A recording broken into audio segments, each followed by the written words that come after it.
Momento especial de juntos participarmos da leitura responsiva de hoje, que está em João 14, verso 1 até o 10. Não se perturbe o coração de vocês, creiam em Deus, creiam também em mim. Na casa de meu pai há muitas moradas. Se não fosse assim, eu lhes teria dito: vou preparar-lhes lugar. E se eu for e lhes preparar o lugar, voltarei e os levarei para mim, para que vocês estejam onde eu estiver. Vocês conhecem o caminho para onde vou. Disse-lhe Tomé: Senhor, não sabemos para onde vais. Como então podemos saber o caminho? Respondeu Jesus: Eu sou o caminho, a verdade e a vida. Ninguém vem ao Pai a não ser por mim. Se vocês realmente me conhecessem, conheceriam também a meu Pai. Já agora vocês o conhecem e o têm visto. Disse Felipe: Senhor, mostra-nos o Pai, e isso nos basta. Jesus respondeu: Você não me conhece, Filipe? Mesmo depois de eu ter estado com vocês durante tanto tempo? Quem me vê, vê o Pai. Como você pode dizer: mostra-nos o Pai? Você não crê que eu estou no Pai e que o Pai está em mim? As palavras que eu lhes digo não são apenas minhas. Pelo contrário, o Pai que vive em mim está realizando a sua obra. Amém. Obrigado, Pai, por esta manhã. Obrigado porque as palavras que ouviremos aqui virão diretamente do seu coração para o nosso coração. Esta igreja esteja pronta para receber e viver as tuas promessas, por Jesus. Amém. Ainda de pé, vamos cantar Vencendo, Vem Jesus.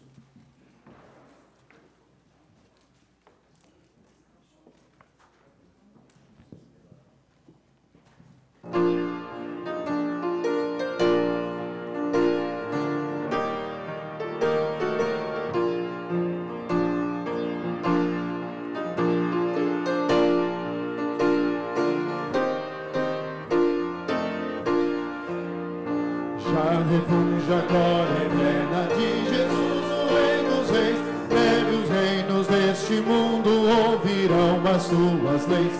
Os sinais da sua vinda mais se mostram cada vez. Vencendo, vem Jesus. Glória, glória, aleluia. Glória, glória, aleluia.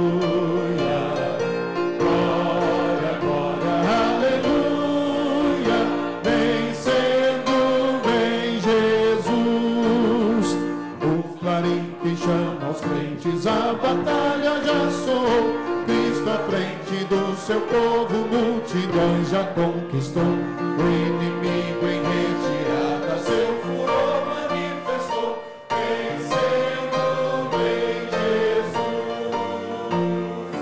Glória, glória, aleluia. Glória, glória, aleluia.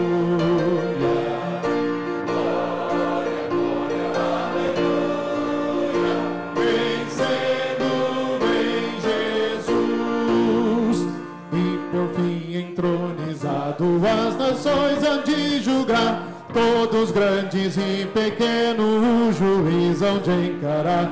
Os remidos triunfantes em fulgor hão de cantar. Vencido tem Jesus. Glória, glória, aleluia. Glória, glória, aleluia.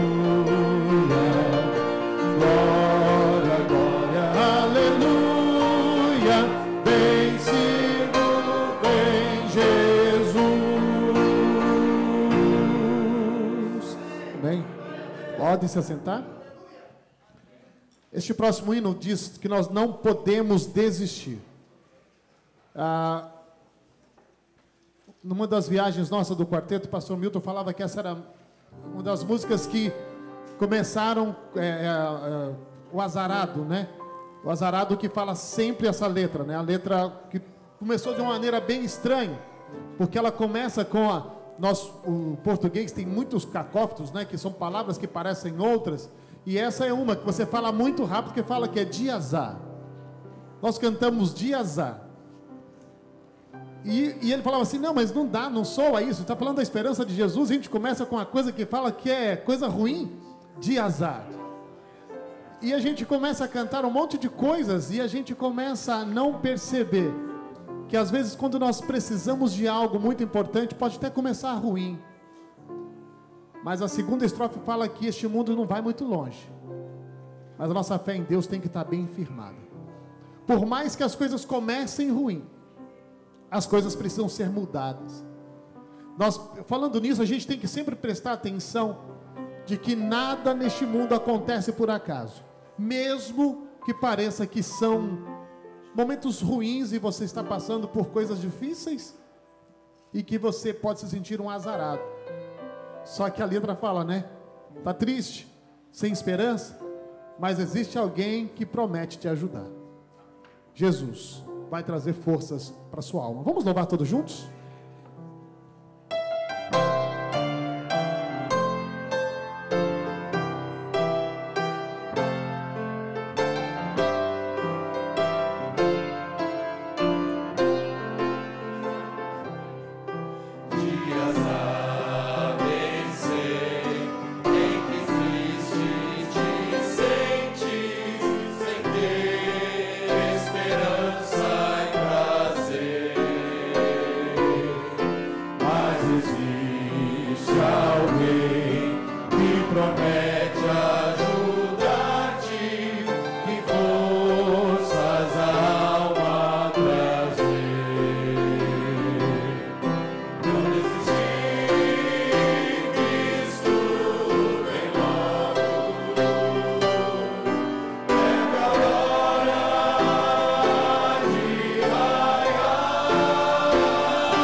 Nossa esperança está firmada em um Deus que não desiste de nós.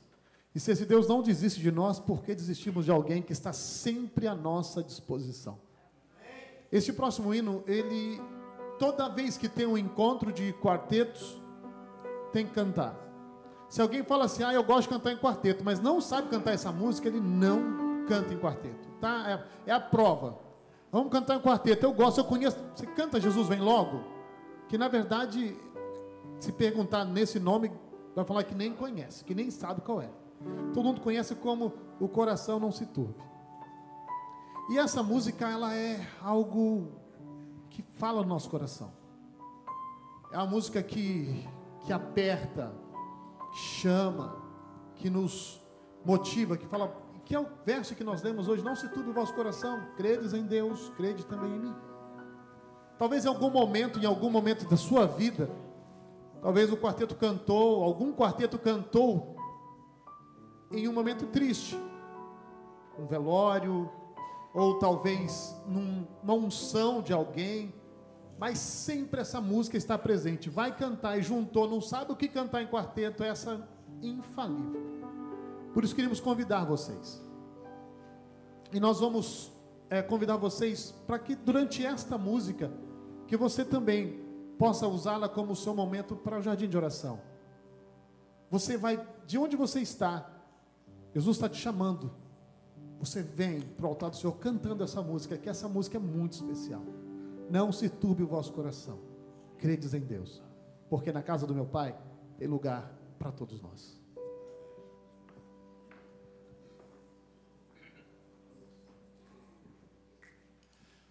O coração não se turbe, crede sempre em Deus, crede em mim. Há mansões na casa de meu Pai, e vou preparar-vos um lugar. Jesus, vem logo, estais vós prontos. Jesus, vem logo, estais vós prontos. Se hoje a noite vier, como encontrareis? Jesus, vem logo, estais vós prontos.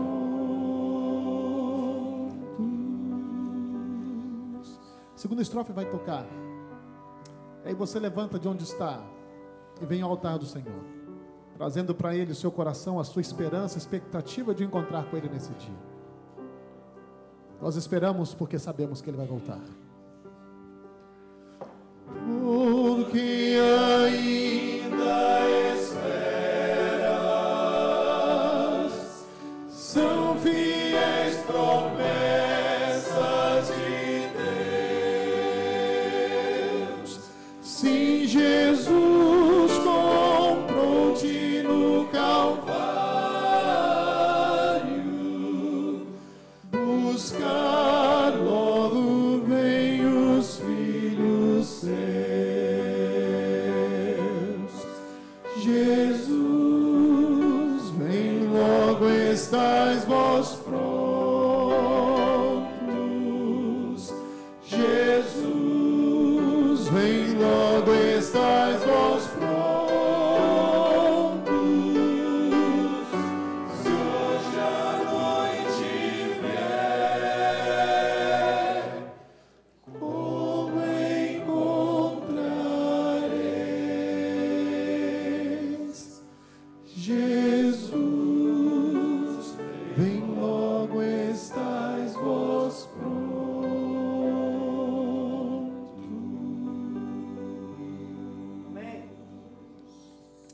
Vamos nos ajoelhar.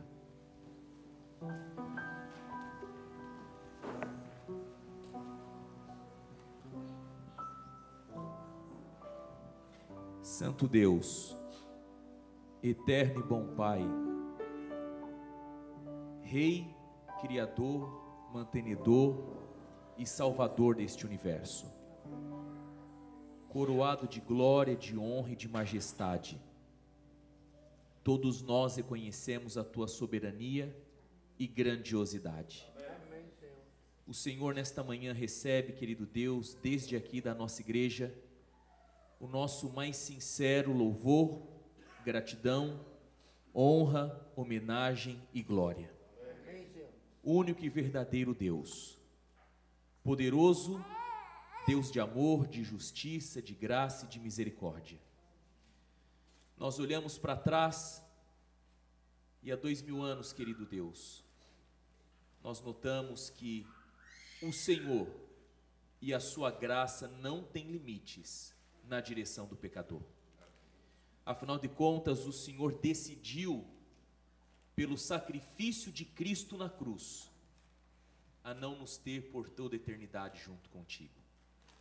Nesta manhã nós agradecemos pelo dom de Cristo Jesus, que morreu em nosso lugar.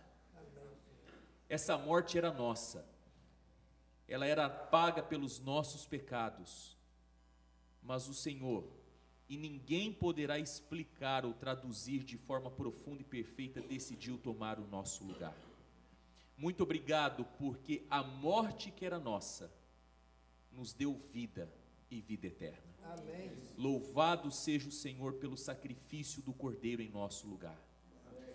Querido Deus, ao olharmos para trás e vermos a perfeição e o cumprimento da promessa da primeira vinda, nós podemos olhar para o futuro e contemplarmos a perfeição e o cumprimento da promessa da segunda vinda. Amém.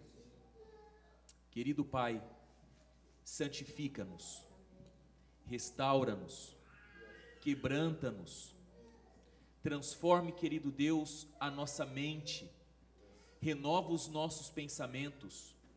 Querido Pai, que o Senhor possa ser luz, a fim de nos libertar da escuridão dos nossos próprios pecados. Que a humildade, a bondade, a paciência, a gratidão, o espírito servil, todas essas virtudes e valores dos céus possam dominar a nossa vida. Amém. E de maneira especial que o Espírito Santo do Senhor, ó Deus, eu clamo, como líder espiritual desta igreja nesta manhã, eu clamo, Senhor, por favor, nos batize com o Espírito Santo do Senhor. Amém. Que indivíduos, famílias, que a nossa congregação seja revestida do teu santo e bom Espírito. Amém, Senhor. Mas como líder espiritual, gostaria de pedir por esse irmão, essa irmã, que estão clamando, que estão, querido Deus, nesse momento falando diretamente com o Senhor. Por favor, Deus, atenda a súplica do nosso coração. Que essas dores, lutas, contrariedades, insatisfação, desânimo, desconforto, insegurança, medo, ansiedade, que a apatia, que essas coisas sejam vencidas, superadas a partir do poder do Senhor na nossa vida. Amém. O Senhor sabe que o nosso coração é todo sujo, corroído pelo pecado. Por isso suplicamos perdão. Que o Senhor nos lave e nos purifique com o sangue de Cristo Jesus. Amém. Abençoe a família Martinelli. Querido Deus, que os pais, essas crianças, possam caminhar juntos, lado a lado, até que Jesus volte. Amém. E naquele dia estarem salvos para viverem junto a eternidade. Amém, Senhor. Todas essas coisas nós oramos e pedimos no nome santo e poderoso de Cristo Jesus. Amém, amém. E amém. Amém.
Eis que venho sem demora.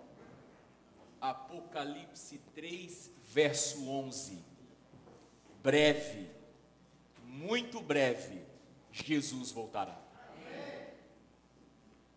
Você é muito bem-vindo nesta manhã, e você que está nos assistindo também através da internet. Eu desejo a você um bom e feliz sábado. Que as bênçãos de Deus estejam sobre você, a sua família e tudo que envolve a tua existência. Nós estamos juntos aqui na Captain Brazilian. Essa é uma igreja adventista do sétimo dia, uma comunidade de amor e fé que anuncia a breve volta de Jesus. Nesta manhã, queridos, nós vamos ter a oportunidade de juntos estudarmos a Bíblia, a palavra de Deus. Para ser mais preciso, nesta manhã eu estou começando uma nova série de sermões na nossa igreja, e esta série tem que ver com a breve volta de Jesus. E antes necessariamente de entrar no texto da Bíblia, eu quero saudar aos nossos amigos que estão nos visitando. Existem amigos aqui que são de outros estados, como Carolina do Norte, sejam muito bem-vindos. Amigos das demais igrejas que hoje decidiram estar conosco, que Deus te abençoe. Você sempre, indistintamente, é bem-vindo a estar aqui na casa do Senhor. Que Deus te abençoe ricamente, é um prazer revê-lo. Antes de entrarmos no estudo da Bíblia, eu quero fazer uma pergunta simples e fácil. Não tem nenhum trick aqui. É resposta de uma, 2 ou 3 palavras apenas, e olhe lá. Na verdade, é uma resposta de um número. Muito fácil.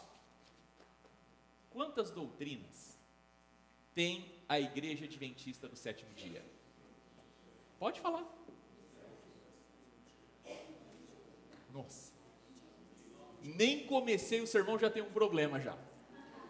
27, 28, 29, foi o que eu ouvi. Queridos, a Igreja Adventista do sétimo dia, ela tem tão somente 6 doutrinas.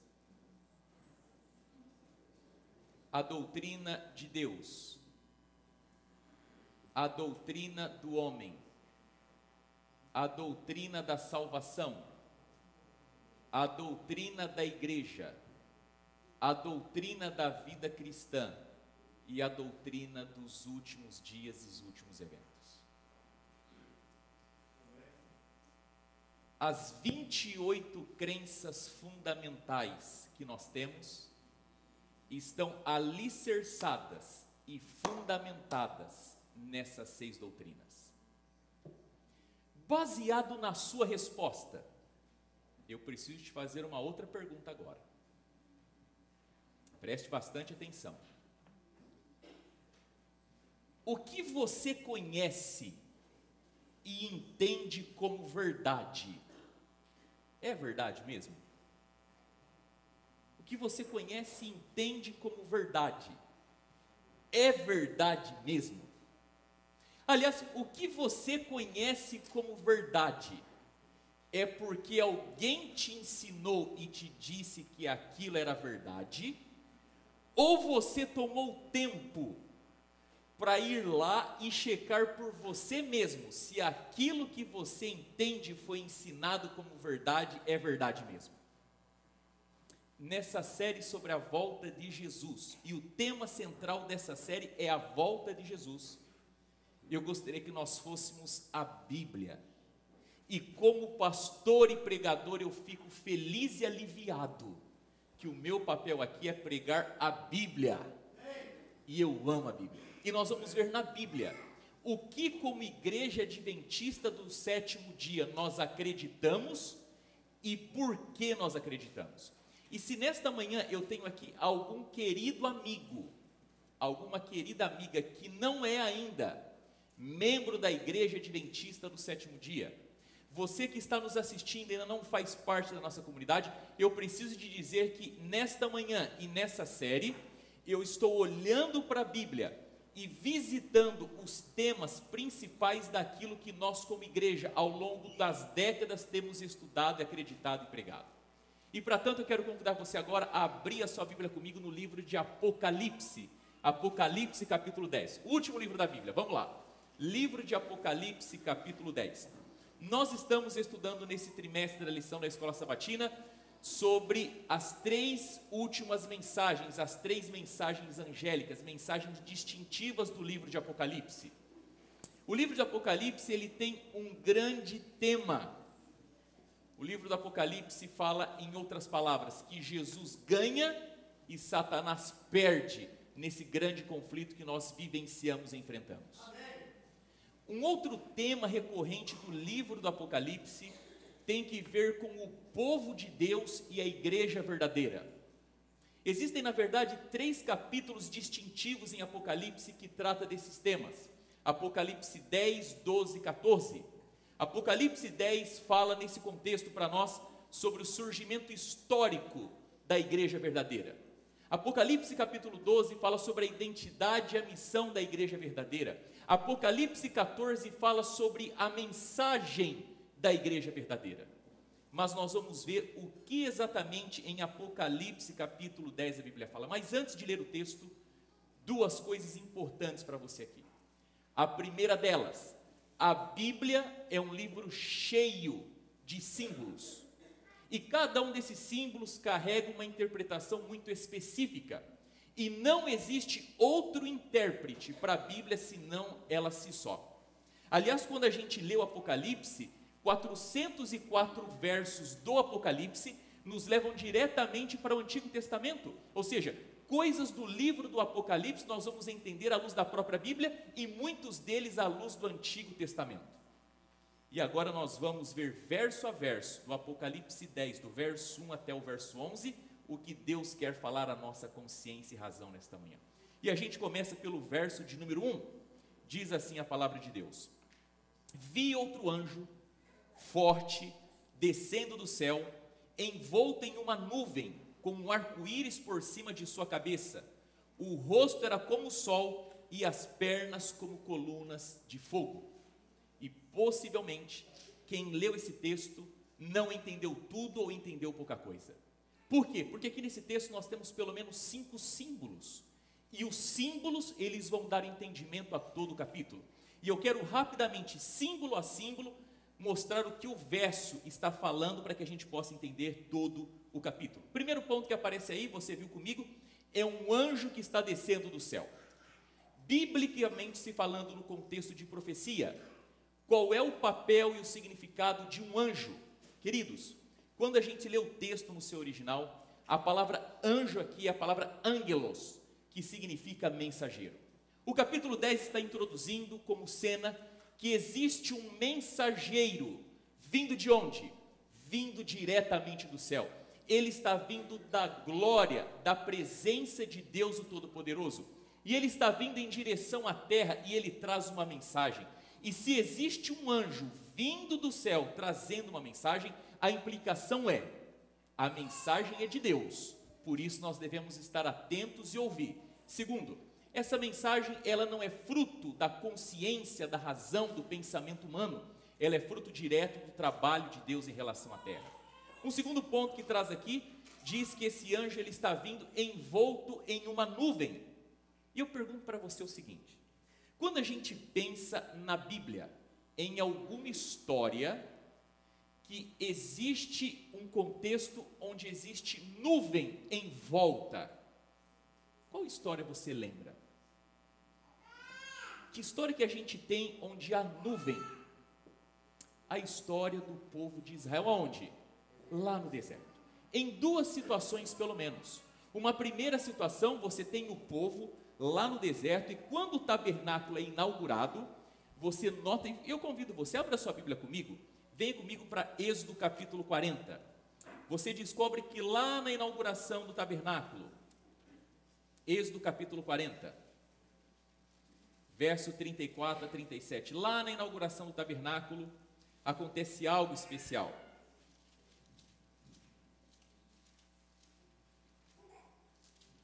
Êxodo 40, do verso 34 até o verso 37. O que acontece ali? Nós lemos assim na palavra de Deus: Então a nuvem cobriu a tenda da congregação, e a glória do Senhor encheu o tabernáculo.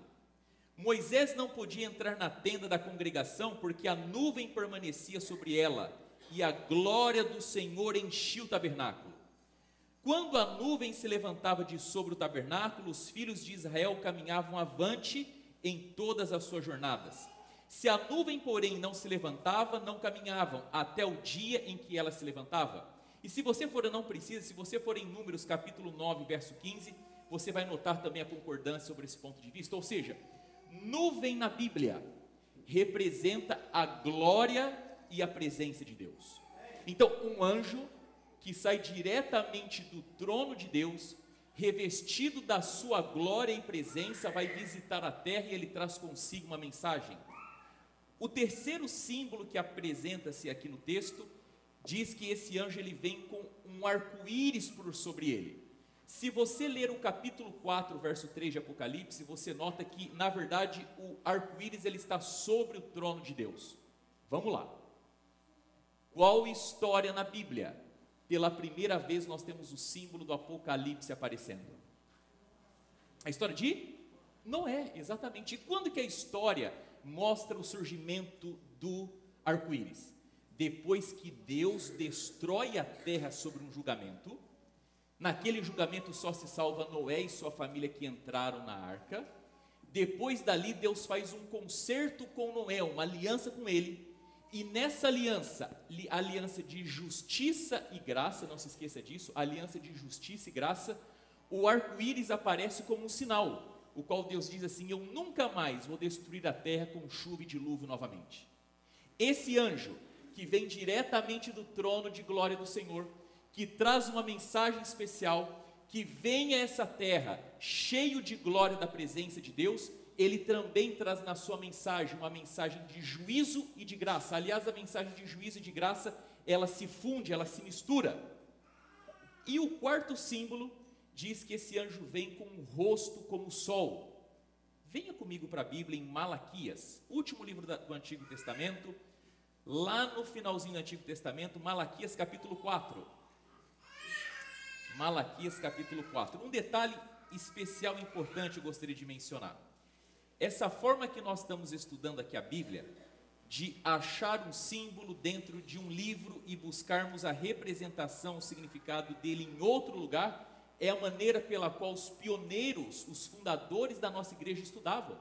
Os pioneiros, ao lerem o texto, se eles notavam algo simbólico ou não compreensível, eles percorriam todas as páginas e citações da Bíblia em relação a esse símbolo, a fim de entender da melhor maneira possível. Apocalipse capítulo 4, verso 2 diz assim: mas para vós outros, a Malaquias 4, 2, mas para vós outros que temeis o meu nome, nascerá o sol de justiça, trazendo salvação nas suas asas, saireis e salteareis como bezerros soltos da estribaria. Quem é o sol da justiça dentro da Bíblia? Jesus Cristo. Em outras palavras, o anjo, quando sai do céu, ele sai direto da presença e da glória de Deus. Ele traz uma mensagem que não é mensagem humana, é mensagem divina. Ele traz nessa mensagem um conteúdo de justiça e graça, dizendo que haverá um outro julgamento, mas ele vem para revelar Jesus Cristo como Filho de Deus, Deus justo, reto, verdadeiro e amoroso. E finalmente você tem aqui um último símbolo: e as pernas como colunas de fogo. Voltando ao Antigo Testamento, qual parte das Escrituras nós conhecemos que existe a presença de coluna de fogo? Deserto. Durante o dia o povo caminhava e em cima deles havia uma nuvem que os protegia do calor escaldante. Já durante a noite eles tinham uma coluna de fogo que os protegia do frio do deserto, mas ao mesmo tempo aquela coluna de fogo também os guiava. Dentro do contexto bíblico, querido, a ideia de coluna de fogo tem a ver com guiar em meio à escuridão. O verso 1 do capítulo 10 de Apocalipse está dizendo: há um anjo que sai diretamente do céu, lá da glória e da presença de Deus, trazendo uma mensagem divina, mensagem que anuncia um julgamento último, mas diante desse julgamento há justiça e graça. E nessa vinda do anjo, ele vem junto para mostrar a majestade, a beleza da glória do caráter do Senhor Jesus, o sol para todos nós. E esse anjo, ele vem com uma mensagem a fim de guiar o povo de Deus no meio da escuridão. Isso é o que está dizendo o verso de número 1. Venha comigo agora para o verso de número 2.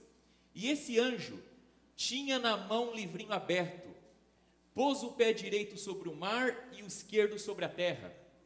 Dois elementos aqui: um anjo que tem um livrinho aberto na sua mão, e esse anjo tem um pé em cima do mar e o outro pé em cima da água. o pé direito em cima do mar, o pé esquerdo em cima da água. O que esses dois símbolos falam a respeito da vinda desse anjo? Começando pela parte dos pés. Quando você na Bíblia nota terra, mar, a Bíblia está falando sobre universalidade. O texto está dizendo para nós que essa mensagem deve atingir todo o globo terrestre. Ninguém pode ficar de fora. Todos devem conhecer, entender e saber do que essa mensagem está falando. Só que existe um outro elemento. O texto diz aqui para nós que esse anjo está com o pé em cima. No Antigo Testamento, quando alguma coisa ou alguém coloca o pé em cima, a ideia é de posse e propriedade. Ou seja, o verso está dizendo que o Deus que está enviando essa mensagem, Ele quer que essa mensagem alcance a todos indistintamente, porque Ele é o dono e Ele tem o domínio sobre essa terra. E no verso de número 3, no verso de número 2 ainda, diz que esse anjo tinha um livrinho.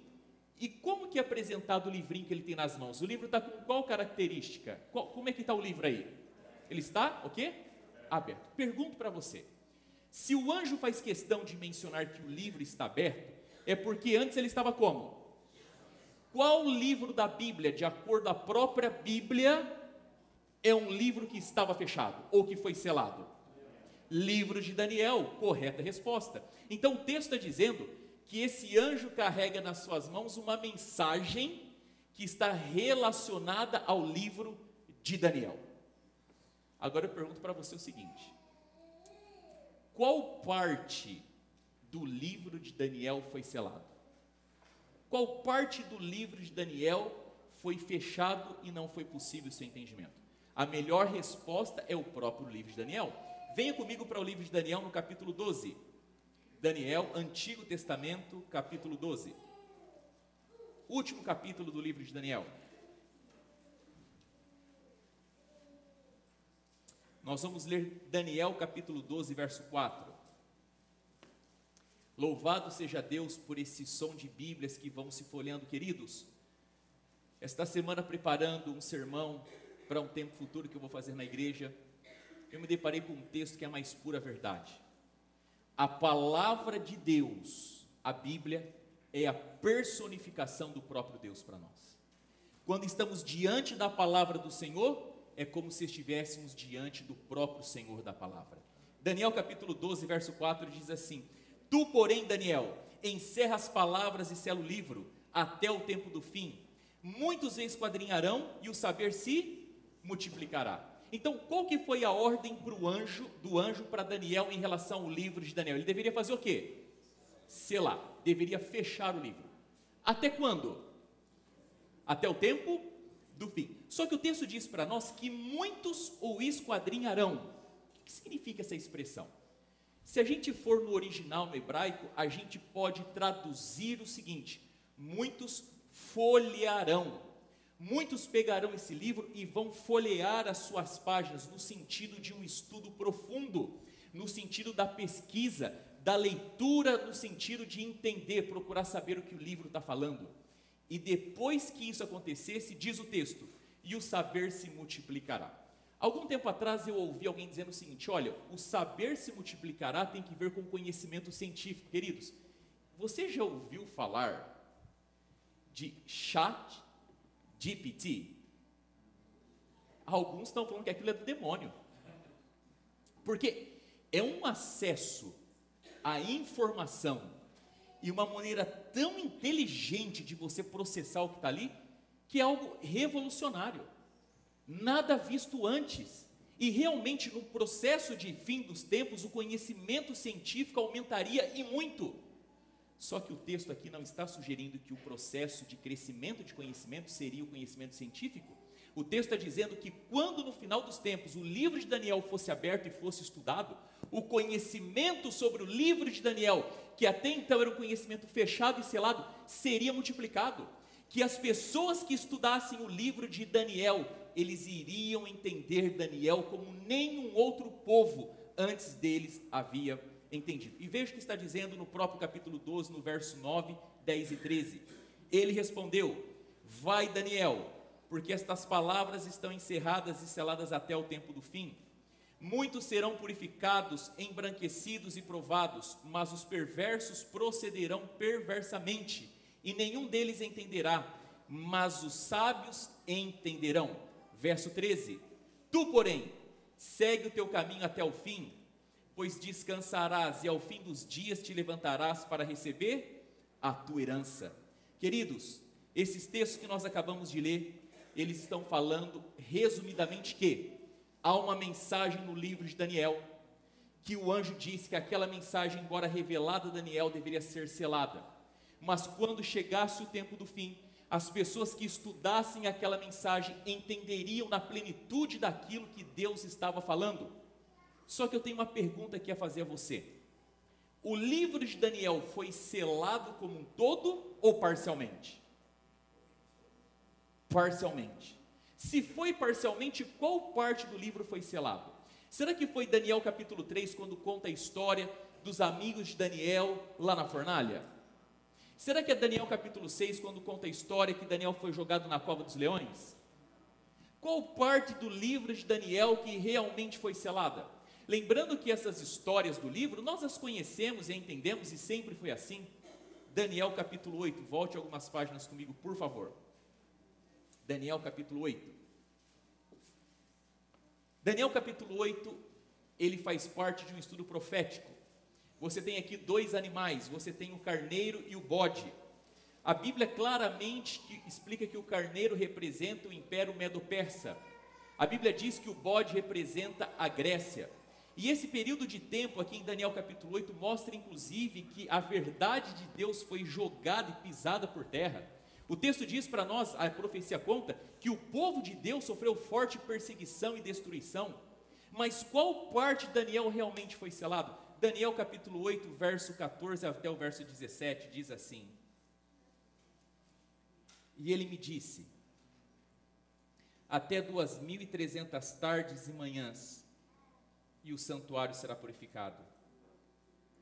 Havendo eu, Daniel, tido a visão, procurei entendê-la, e eis que se me apresentou diante uma com aparência de homem. E ouvi uma voz de homem de entre as margens do Ulai, a qual gritou e disse: Gabriel, dá a entender a este a visão. Veio, pois, para perto de onde eu estava. Ao chegar ele, fiquei amedrontado e prostrei-me com o rosto em terra. Mas ele disse: Entende, filho do homem, pois esta visão se refere ao tempo do fim. Em outras palavras, queridos, a porção de Daniel, capítulo 8, entrando aqui inclusive na parte do verso 14, da profecia das 2.300 tardes e manhãs, é a profecia ou período profético qual o anjo pediu para que essa mensagem fosse selada. Leia o que está escrito no verso 26 e 27, diz assim: A visão da tarde e da manhã que foi dita é verdadeira. Tu, porém, preserva a visão, porque se refere a dias ainda muito distantes. Eu, Daniel, enfranqueci e estive enfermo alguns dias. Então me levantei e tratei dos negócios do rei. Espantava-me com a visão e não havia quem entendesse. Em outras palavras, diante de todo o livro de Daniel, a ordem é para que Daniel selasse o período profético das 2.300 tardes e manhãs, o maior período profético na Bíblia. E essa profecia só seria entendida em que tempo? No fim dos tempos, quando um movimento, um grupo de pessoas voltasse às Escrituras e estudasse o livro de Daniel, e no clímax do ponto do tempo, eles conseguiriam entender aquilo que estava revelado. E agora eu quero que você volte comigo para Apocalipse capítulo 10. Livro de Apocalipse capítulo 10, nós paramos no verso 2.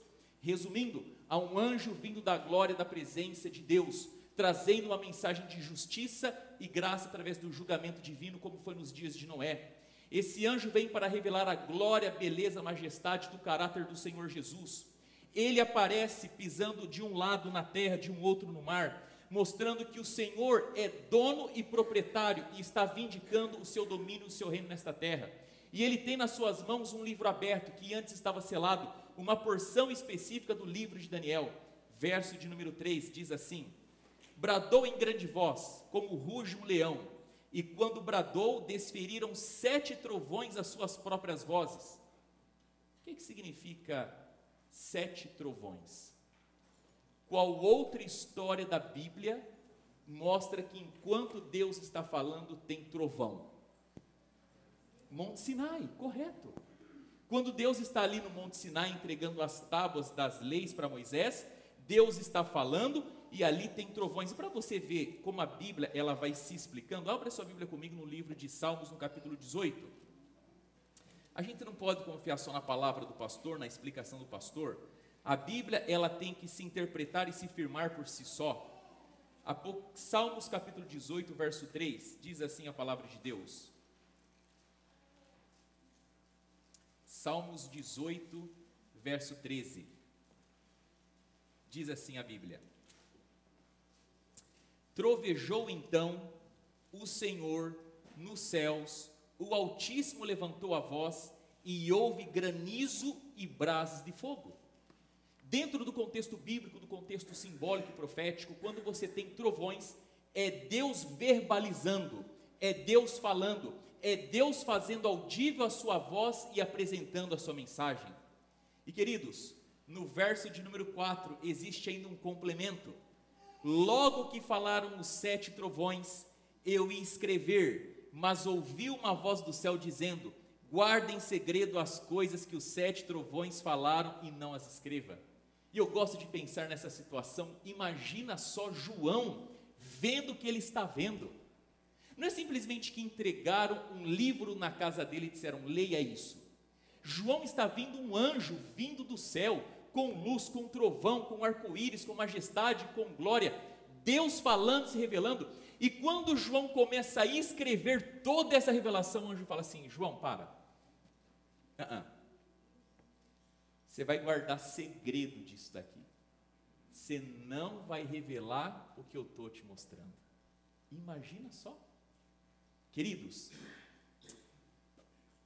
Deus nos revelou muita coisa, mas é fato que Deus não nos revelou muita coisa também. O próprio Jesus certa vez disse: eu tenho muita coisa para falar para vocês, mas vós o quê? Não podeis suportar.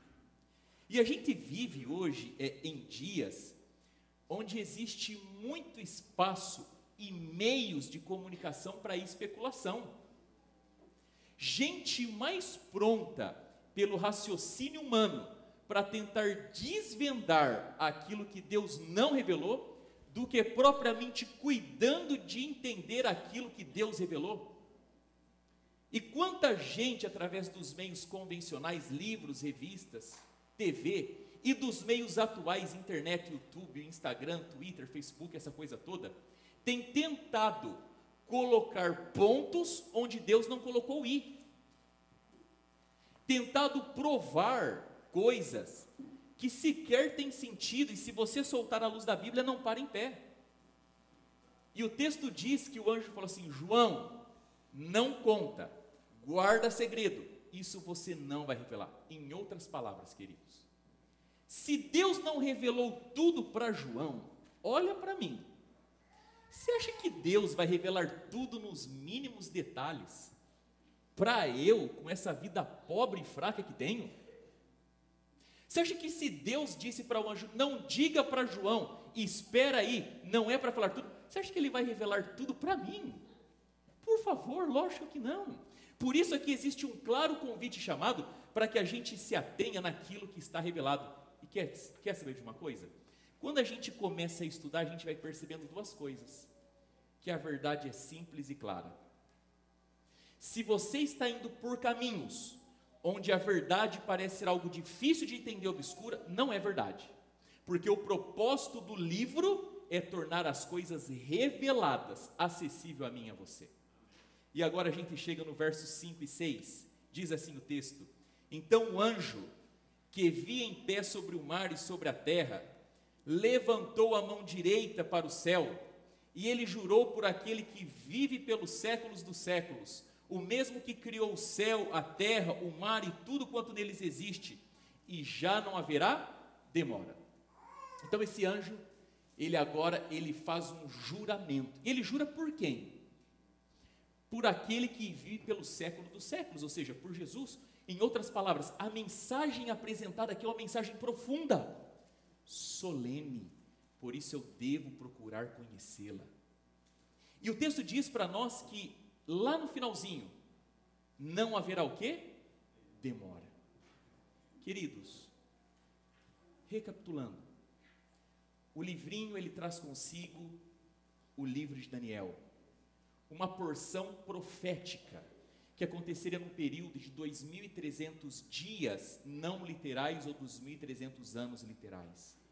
Esse período marcaria o começo de um tempo, o tempo do fim. A partir daquele momento, Daniel seria lido, estudado, entendido e pregado. Se criaria um movimento em cima do estudo de Daniel, mas nem tudo foi revelado e dito.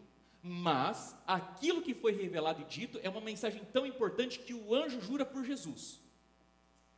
Só que ele diz que depois desse período, não haveria mais demora. O que isso significa? Queridos irmãos, quando nós lemos esse texto, é necessário a gente fazer um pequeno estudo dessa palavra demora, aqui lá no seu original no grego. Eu não sou um especialista disso, não sou um profundo conhecedor. Essas informações você encontra hoje facilmente na internet, todos podem ter acesso. Existem duas palavras no grego para a palavra tempo. A palavra kairos, e kairos significa tempo no sentido de um ponto no calendário. Dia 4 de julho eu vou estar na minha casa. Espero que não, mas no exemplo eu vou estar na minha casa. 4 de julho, um tempo no calendário. Mas 25 de dezembro eu vou receber um monte de gente na minha casa. E você diz o quê? Amém? Como se aquele ponto do calendário ali fosse um tempo específico que eu estou esperando. O detalhe é que no texto, o autor não usa a palavra kairos, tempo, um ponto específico. Ele usa uma outra palavra, a palavra cronos. Quando você ouve a palavra cronos, qual palavra no português em relação a tempo vem à sua mente? Cronos. Cronologia. E cronologia, diferente de um ponto no tempo, fala de um período de extensão de tempo. Em outras palavras, sabe o que o anjo está dizendo aqui? Preste bastante atenção. O anjo está dizendo que aquela mensagem que antes estava segredada, não revelada, mas que agora está estudada, porque ela compreende um período profético de 2.300 tardes e manhãs, que quando as pessoas estudassem aquilo, o crescimento aumentaria, se multiplicaria. Depois desse período de 2.300 anos, e a gente sabe que isso se cumpre em 22 de outubro de 1844, não haveria, preste bastante atenção, não haveria nenhuma outra data específica para ser encontrada e buscada. Que o período de extensão profético, com datas marcadas, com kairos marcados, termina em 22 de outubro de 1844. Depois de 22 de outubro de 1844, não tem mais kairos, não tem mais um dia no calendário a ser esperado, buscado, entendido. Mas tem o cronos, uma extensão de tempo que nós esperamos que aconteça alguma coisa. O ponto é, depois de 22 de outubro de 1844, a importância no estudo da Bíblia não tem que ver mais com buscar e encontrar uma data. Qual que é o ponto alto e mais importante do texto, se não é buscar uma data? Mas é preparar um povo. O texto não está chamando a atenção e dizendo que em uma data específica alguma coisa vai acontecer, mas que durante um período de tempo, uma extensão de tempo, Deus estaria levantando um povo, e esse povo, querido, viveria dentro de um tempo específico, e esse povo estaria aqui para refletir o caráter de Jesus e receber o Espírito Santo para anunciar essa mensagem até que ele venha. Esse é o propósito daquilo que está no texto. E olha, deixa eu ler para você aqui 3 citações da senhora Ellen White sobre a questão de tempo. Ela diz assim no livro Mensagens Escolhidas, volume 2, página 73. Eles pretendiam possuir grande iluminação quanto ao tempo da graça em outubro de 1844. Declarei ali em público que o Senhor fora servido de mostrar-me que não haveria nenhum tempo definido na mensagem dada por Deus desde 1844. O que ela está dizendo claramente? que depois de 1844 não tem mais uma data específica a ser descoberta e esperada. No livro Manuscripts Elise, volume 10, página 270, parágrafo 1, nossa posição tem sido de esperar e vigiar, sem nenhuma proclamação de tempo para intervir entre o fim dos períodos proféticos em 1844 e o tempo da vinda do nosso Senhor. Bible Commentary, volume 7, página 971, parágrafo 7. O povo não terá outra mensagem em tempo definido. Após este período de tempo, que vai de 1842 a 1844, não pode haver traçado definitivo do tempo profético. A mensagem mais longa chega em outubro de 1844. Por isso, quando você lá na internet, no YouTube, está ouvindo aquele camarada dizendo, olha, o tempo de provação, a perseguição, decreto dominical, tudo está aí, vai acontecer assim, assim, assado em tal data. Sabe o que você precisa ter na mente? Que não existe biblicamente nenhum texto ou profecia que suporta, que apoia a ideia de que nós vamos saber com antecedência os detalhes e a data daquilo que irá acontecer. Porque o último período com data marcada e estipulada de profecia se encerra depois de 2.300 anos, no dia 22 de outubro de 1844. E queridos, se nós não esperamos encontrar uma data para a volta de Jesus, o que deveria ser esperado? Se a gente não consegue prever quando Jesus vai voltar precisamente, o que nós deveríamos esperar? Queridos irmãos, Deus anseia nesse momento, não é que a gente descubra uma data, mas que a gente descubra na nossa vida os efeitos de um coração quebrantado, de uma vida santificada, de gente que está buscando e buscando e buscando cada vez mais encontrar redenção na graça do Senhor Jesus Cristo, viver uma vida reta, santa e justa, perfeito jamais, mas viver o plano, o ideal em todos os sentidos da vida para aquilo que Deus espera. E no poder da chuva serôdia no final dos tempos, esse povo convertido e santificado, de maneira destemida e corajosa, a todos os cantos da terra, pregaria que Jesus em breve vai voltar.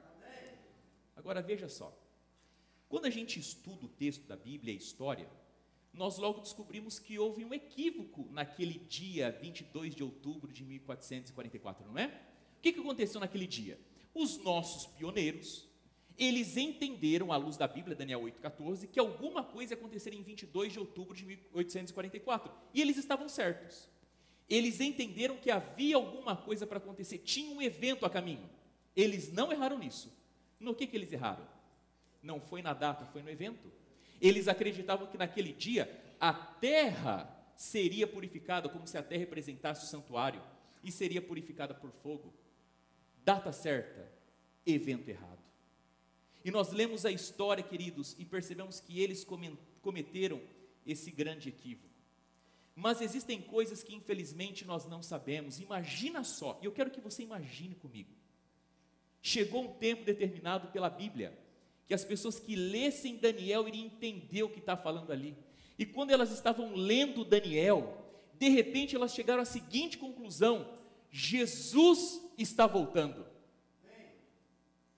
Lendo, estudando, devorando, queridos, muitos desses, para não dizer a maioria, eles viviam da fazenda e lavoura, trabalhavam o dia todo no pesado, e gastavam noites em claros, à luz de lamparina, estudando a Bíblia, verso por verso, e de repente eles descobrem que Jesus está voltando. Charles Fitt, um dos nossos pioneiros. Charles Fitt foi casada com Mary Fitt. No dia 5 de dezembro de 1843, o casal Fitt perdeu o filho William, com 7 anos de idade. No dia 27 de dezembro, 22 dias depois de 2 dias do Natal, eles perderam o baby Robert, menos de 2 anos de idade. Em 20 dias, perderam 2 filhos, somado a outros 2 que eles já tinham perdido. O mesmo casal perderam 4 filhos. Eu estou falando de dezembro de 1843. Em 21 de março de 1844, Charles Fitch e a sua esposa, eles passaram pelo primeiro grande desapontamento. Achavam que Jesus voltaria 21 de março e Jesus não voltou. Mas ele não desistiu. Inclusive, no verão de 1844, ele viajou e pregou exaustivamente. Só na cidade de Cincinnati, cerca de 5.000 pessoas vinham todas as noites para ouvir da mensagem da breve volta de Jesus. No verão, depois de pregar em vários lugares, ele terminou a sua passagem por essa área em Delaware, em Camp Meetings. E batizava, e batizava, e batizava.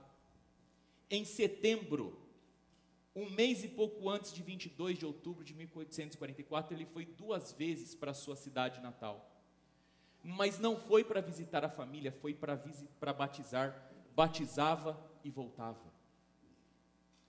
No finalzinho de setembro, começo de outubro, ele está em Buffalo, lá em Nova York. Nós já estamos numa estação do ano já de muito frio, principalmente naquela região. E ele estava batizando em um dia de muito vento, muito frio, horas dentro da água gelada. Saiu dali, uma febre forte o atacou e ele veio a óbito. Suas últimas palavras: creio nas promessas de Deus. A sua esposa, no dia do seu sepultamento, não derramou uma lágrima. E sabe por quê? Porque ele morreu em 14 de outubro de 1844. Ela acreditava que em 8 dias ela iria novamente ver seus 4 filhinhos e o seu esposo. Mas em 22 de outubro de 1844, Jesus não voltou. Quero falar para você também de Leonardo Hastings. O Leonardo Hastings, ele era um fazendeiro lá em New Hampshire. E ele foi tomado pela verdade da breve volta de Jesus. E ele plantava batata, mas naquele ano, no fall, ele largou o campo, largou as batatas, e tudo que ele queria fazer era se preparar e pregar sobre a breve volta de Jesus. Imagina agora os seus amigos olhando para ele: você está louco? Você trabalhou tudo aí para nada agora? E você sabe, Jesus não voltou. Só que naquele ano, uma praga tomou conta da colheita. Os indivíduos ao redor todos perderam a sua plantação de batata. Saiu o fall, veio o winter. Lá no começo do spring, Leonardo decidiu visitar a sua plantação. Ainda tinha neve por ali. E ele cavou aqui e percebeu que tinha batata boa. Ele cavou aqui e tinha batata boa. E para surpresa e espanto dele, ele percebeu que toda a sua plantação de batata tinha sido preservada. E ele começou a colheita. E devido àquela lei de oferta e procura, ele vendeu toda a sua lavoura num preço lá no topo. E ainda sobrou para ele ajudar os seus vizinhos, fazendo aquelas batatas sementes para a plantação dele. E sabe o que ele fez com o dinheiro? Ele reinvestiu na pregação da continuidade da mensagem da breve volta de Jesus. Queridos, nós não temos ideia do que muita gente viveu e passou para a gente chegar até aqui. E sabe que essa gente toda, os nossos pioneiros, eles viveram essa mensagem com todo do seu coração. Inclusive, diga-se de passagem, que eles viveram a experiência dos discípulos. Porque os discípulos também acreditavam piamente que Jesus iria instaurar o seu reino aqui na terra. E daqui a pouco os discípulos que estavam pensando qual lugar eles iriam estar diante do trono de Jesus, viram seu próprio Jesus crucificado no madeiro. Que decepção! Que desapontamento! Os discípulos erraram assim como os nossos pioneiros erraram. Mas abra sua Bíblia agora comigo novamente em Daniel capítulo 10, verso 8.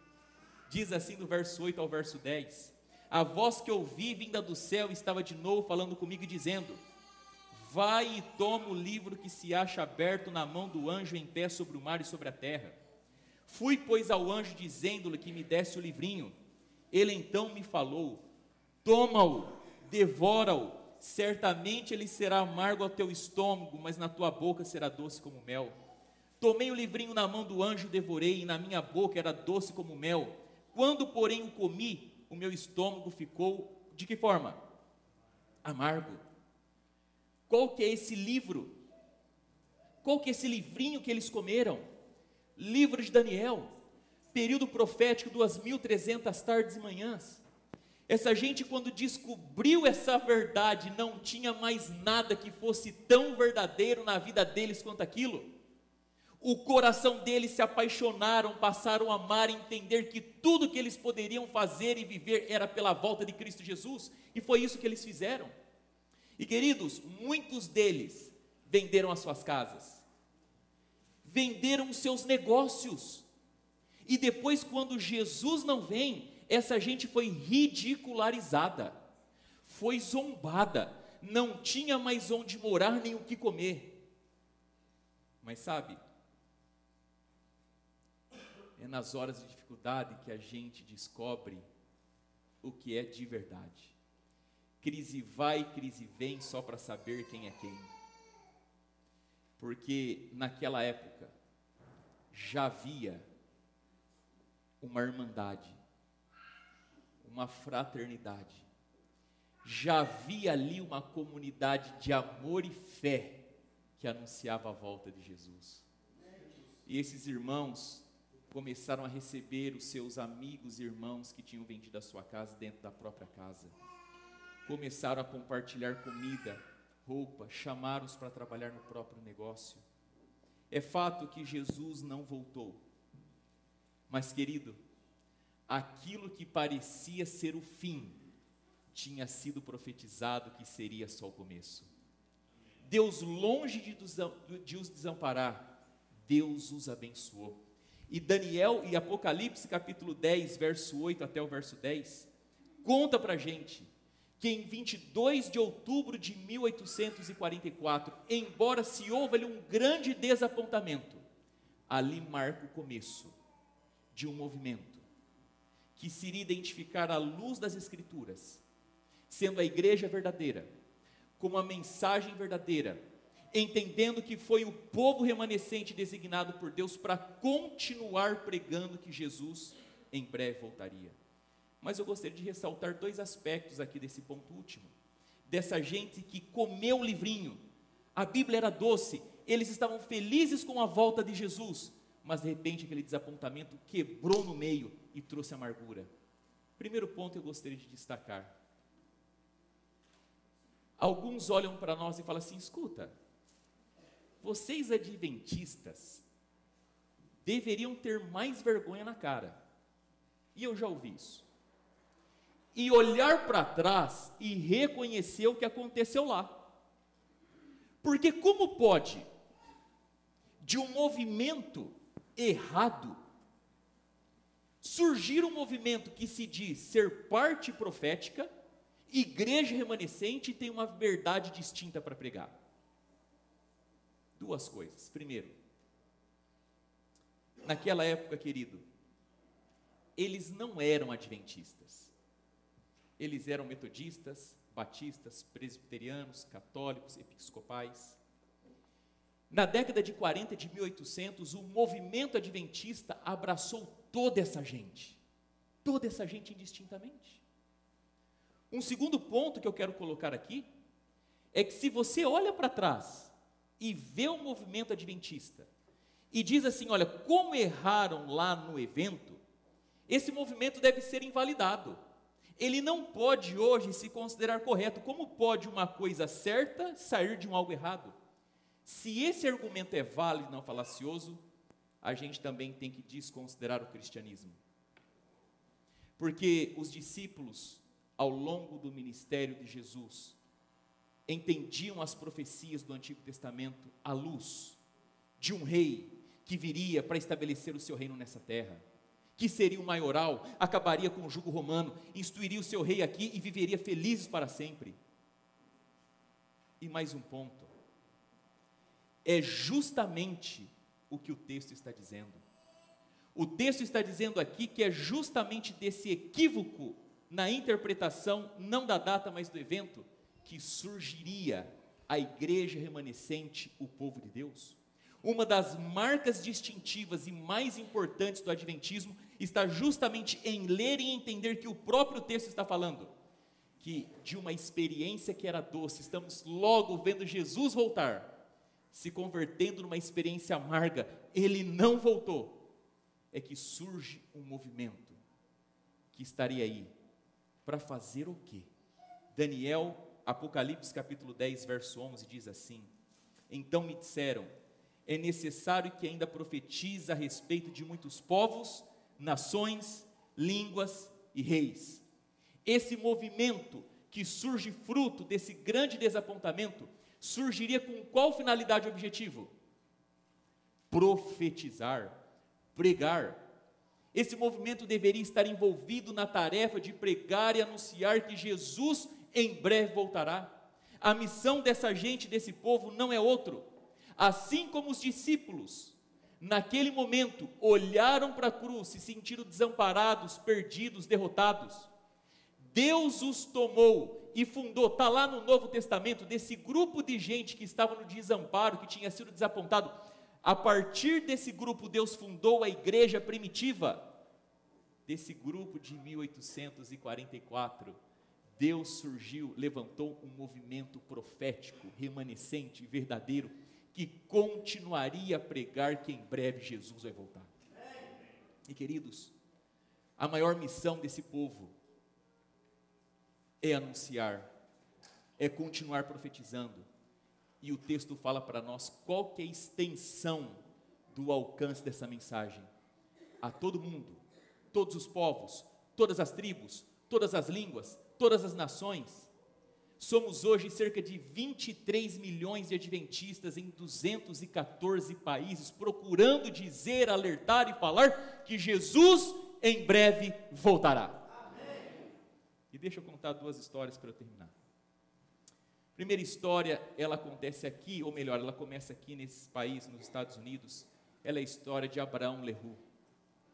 Abraão Leroux morava no norte da Califórnia, cuidava de uma fazenda familiar, através de um colportor. Para quem não sabe, colportor é quem vende livro falando da mensagem adventista, da reforma de saúde e educação de filhos.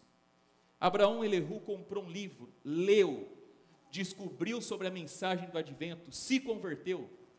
Ele era um membro voluntário como você, mas quando a mensagem da volta de Jesus invadiu o coração dele, ele falou assim: eu não posso continuar aqui.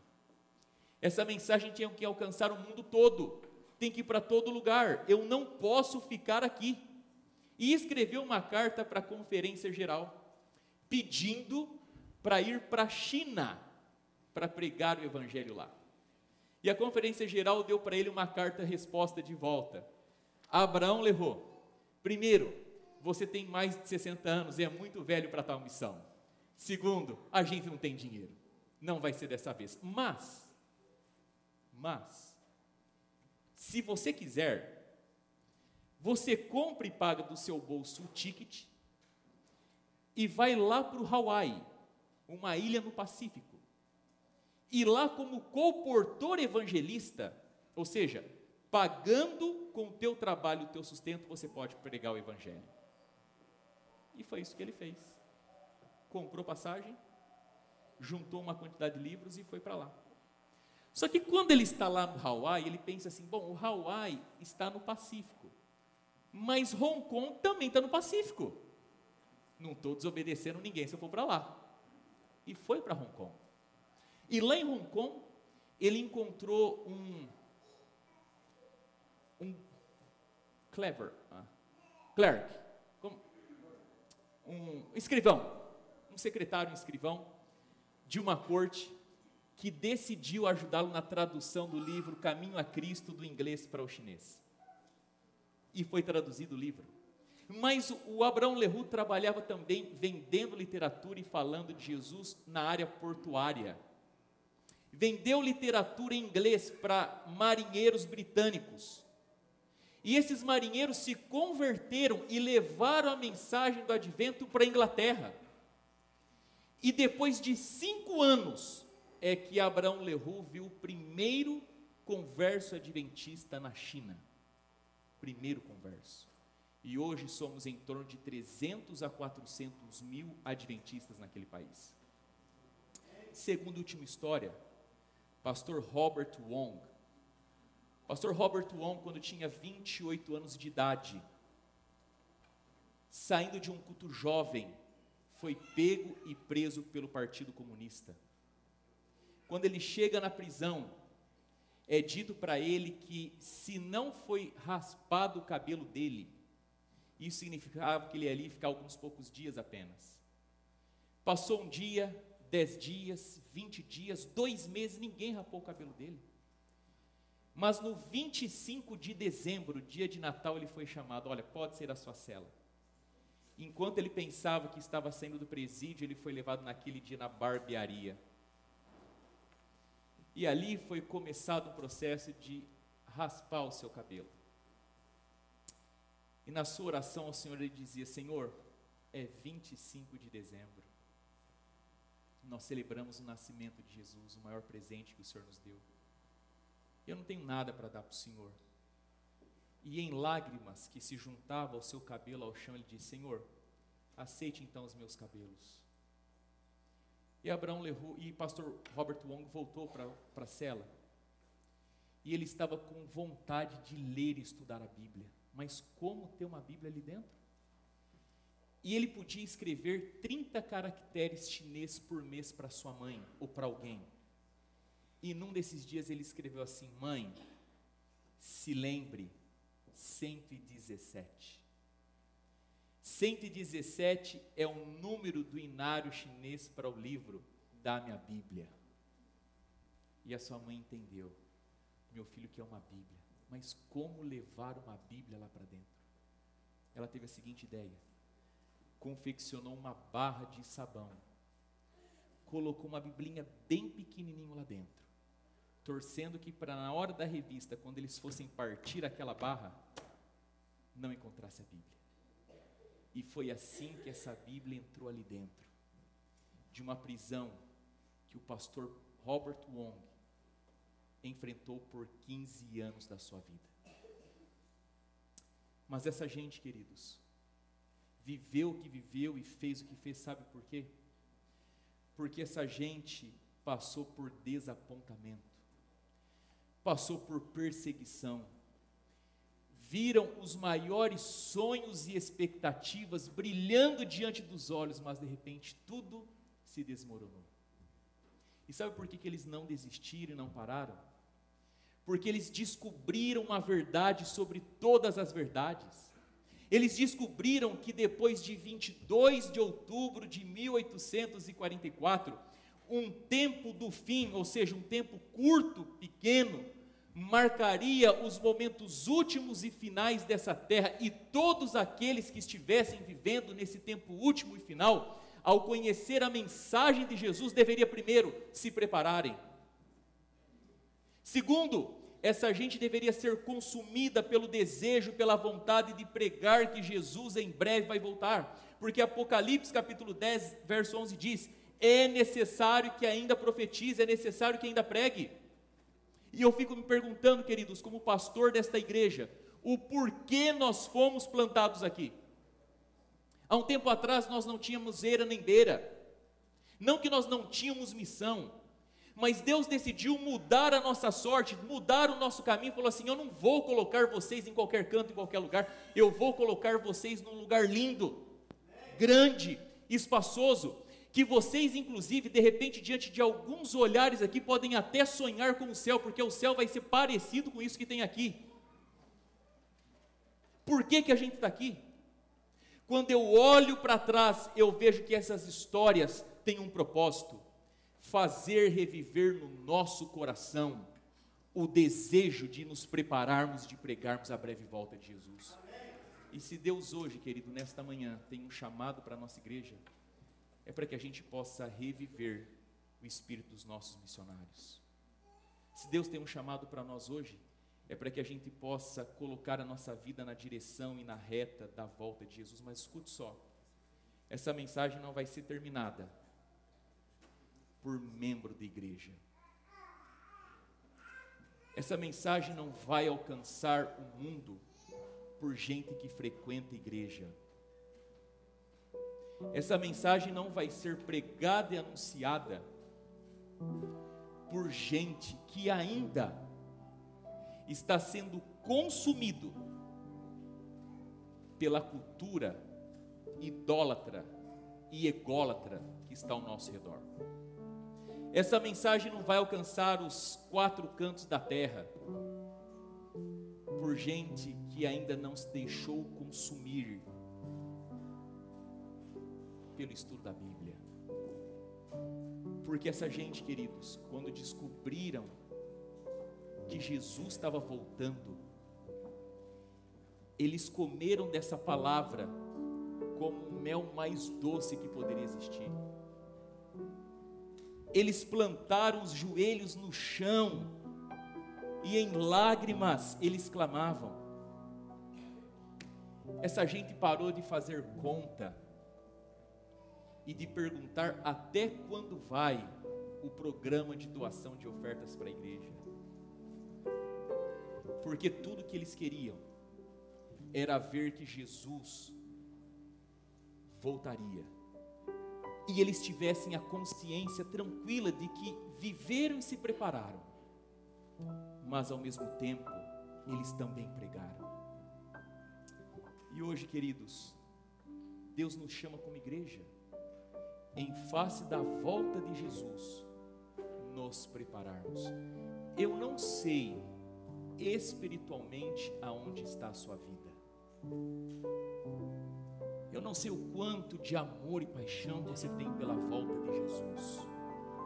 Mas Deus não procura gente que olha e espera por data. Deus procura e espera gente que se pergunta: Senhor, o que está errado na minha vida? O que não está em harmonia com a sua vontade? O porquê, Senhor, eu ainda não amo a volta de Jesus como deveria voltar? Irmãos amados, na década de 90, aos domingos de manhã, era tão sagrado assistir o Ayrton Senna quanto estar na igreja no sábado. E no domingo desses, um irmão nosso adventista, sentadão na sala dele assistindo o Ayrton Senna, comendo aquela pizza do sábado à noite requentada domingo de manhã, ouviu?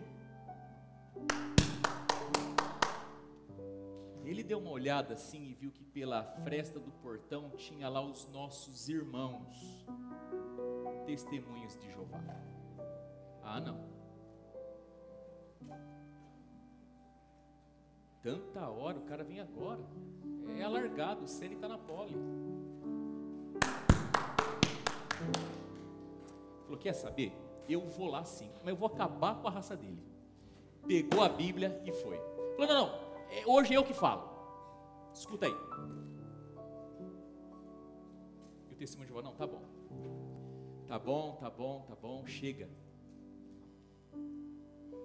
Não tem mais nada que eu possa te falar. Mas antes de ir, eu só tenho uma pergunta para te fazer. Se você tem a verdade, por que eu estou batendo na sua porta e não você na minha? Queridos, se nós temos a verdade, por que que os bancos, as salas da nossa igreja não estão cheias e apinhadas de gente que precisa de ouvir a volta de Jesus? Nesta manhã eu gostaria, no começo dessa série,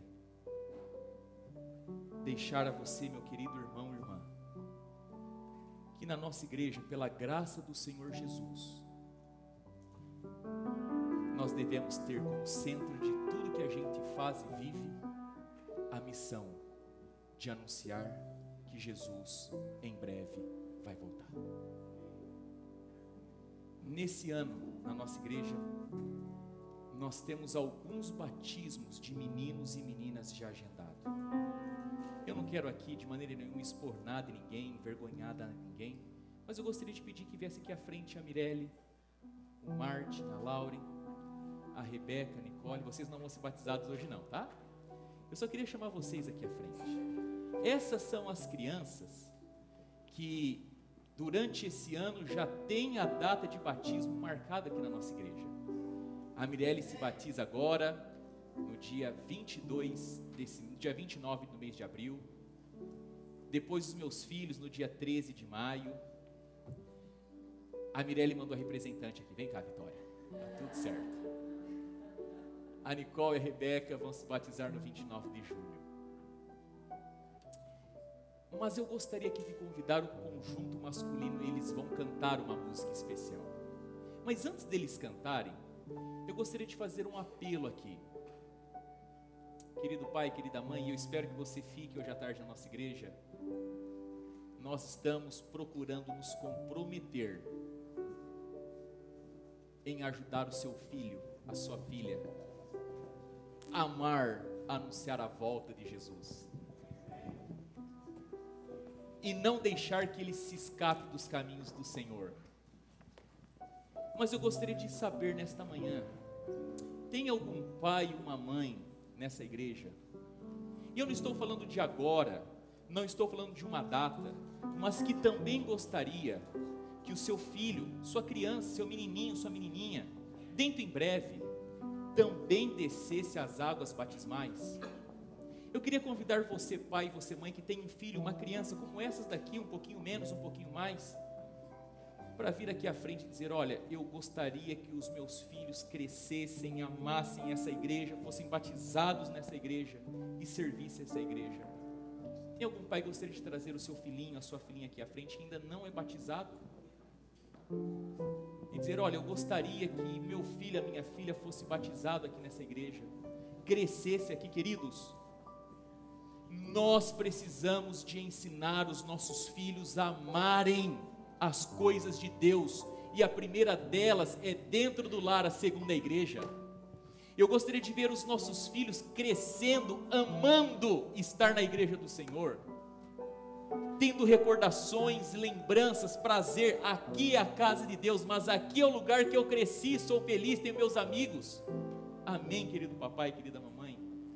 A arte de educar é intransferível e exclusiva sua, mas a igreja está aqui para te ajudar.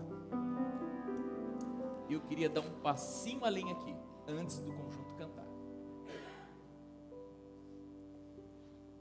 Existe alguém nesta manhã aqui que precisa passar pelo batismo? E agora estou falando para você, adolescente, jovem, adulto, que precisa ser batizado. Eu não estou falando para você vir aqui agora porque a sua vida está preparada, está pronta, porque tem uma data, porque eu vou te visitar, pedir pelo teu batismo, nada disso. Eu estou falando de um momento onde talvez você começa com um passo, uma caminhada que pode ser rápida ou longa, mas que começa hoje dizendo: eu quero me preparar para no momento certo ser batizado. Pastor, isso é muita emoção, não é minha cara. Não, isso não é emoção. Eu gastei aqui, queridos, 1 hora pregando a palavra do Senhor. Eu gastei aqui 1 hora no texto de Apocalipse e Daniel, mostrando que Jesus em breve vai voltar. Isso não é emoção. A minha primeira frase antes de ler Apocalipse capítulo 10 foi dizer que esses versos possam falar a tua razão. Isso não é emoção. E é na razão que nós tomamos as decisões mais acertadas da nossa vida. Eu gostaria de saber e de chamar aqui à frente gentilmente. Eu não vou te perguntar nada, você não tem que falar nada, nem se comprometer com nada, mas você vir aqui à frente e falar assim: olha, eu gostaria de um dia, talvez em alguns meses, talvez no final do ano, no outro ano, mas eu gostaria de dar um passo hoje na direção do batismo. da consagração, do acerto da minha vida com o Senhor. Eu gostaria de ter o meu caminho selado e firmado com Deus. Eu gostaria de convidar você a vir aqui à frente também. E eu chamei essas crianças primeiro porque a Bíblia diz que se a gente não se tornar como criança, a gente não entra no reino dos céus. E eu também estou chamando, porque esse ano, em nome do Senhor Jesus, nós temos orado nas nossas comissões. Nós gostaríamos, queridos, de ter pelo menos como presente obra de Deus 5 pessoas não adventistas batizadas na nossa igreja. Amém? Eu vou pedir ao conjunto, eles irão cantar. Muitas vezes, enquanto uma música toca, o Espírito Santo trabalha no nosso íntimo, na nossa consciência. E se o Espírito Santo tocar você, eu pediria gentilmente que você viesse aqui à frente. Nós vamos apenas orar com você. Se o Espírito Santo falar a tua consciência, o teu coração, não resista, pois quem chama se responsabiliza e paga a conta. Por favor, conjunto, podem cantar.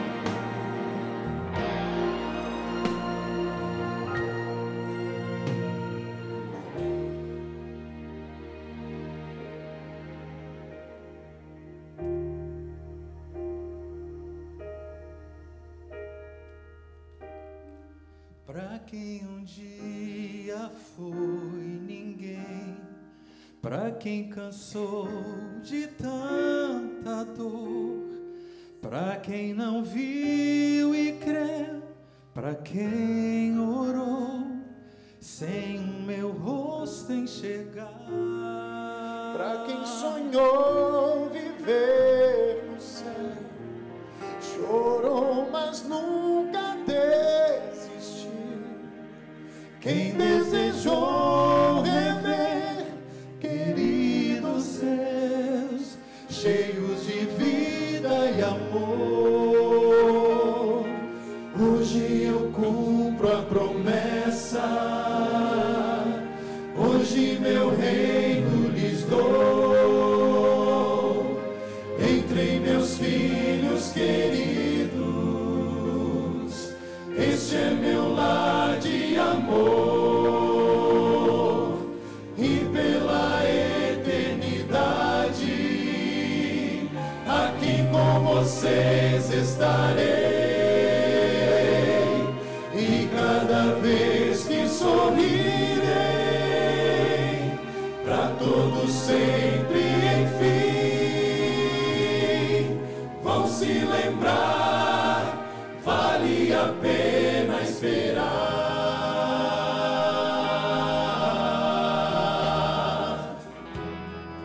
Pra quem louvou em meio à dor, quem no caminho estreito andou, pra quem tomou a cruz e me seguiu, pra quem me fez o seu rei, Pra quem ouviu o meu chamar, pra quem abriu seu coração, pra quem não disse não, viveu por mim, não desistiu de esperar.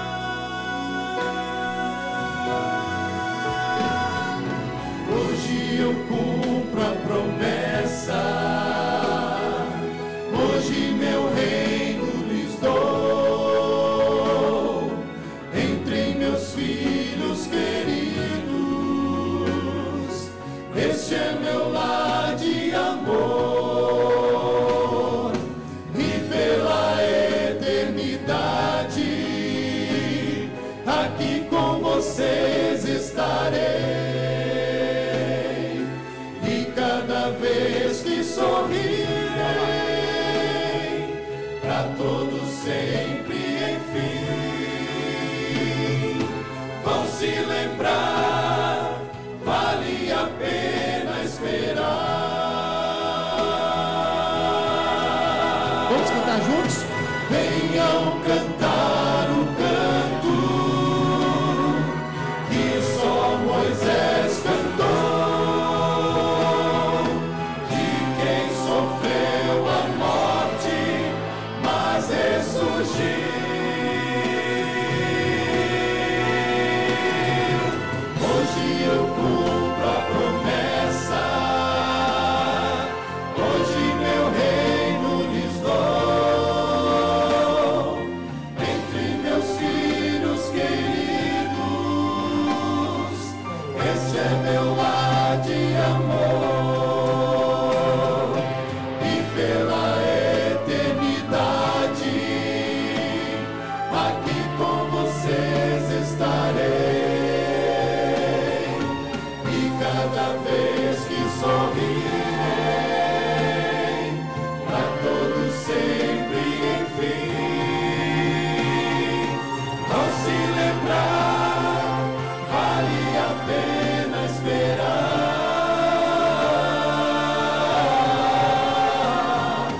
Vão se lembrar, vale a pena esperar.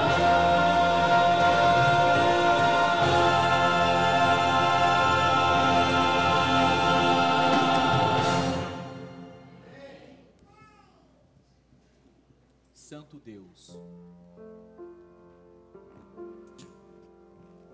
um dia,